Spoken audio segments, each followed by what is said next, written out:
کے معاملے میں بہت پریشان ہوں، وہ ذہنی بیمار ہیں، بیماری کیسے منتقل کرتے ہیں کسی جانور میں؟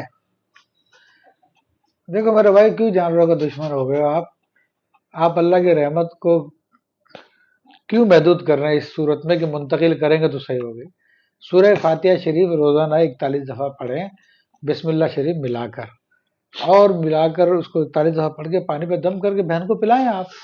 اسی طرح ایک بوتل کے اندر، بلکہ سورہ یاسین کے شروع کی 5 آیتیں لکھ لیں اور اس کو لکھ کر ایک بوتل میں ڈال دیں پانی کی، اور پانی وہ بہن کو مسلسل وہی پانی پلاتے رہے، تو اللہ تعالیٰ اس سے کرم فرما دے گا۔ کیوں جانوروں سے دشمنی کر رہے ہو؟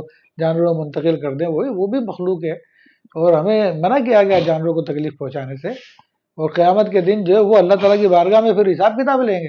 اور حدیث شریف میں یہ آتا ہے، اگر سینگ والی بکری نے بے سینگ بکری کو سینگ مارا تھا تو قیامت کے دن اللہ تعالیٰ اس بے سینگ والی بکری کو سینگ دے گا اور وہ پھر اس کو مارے گی۔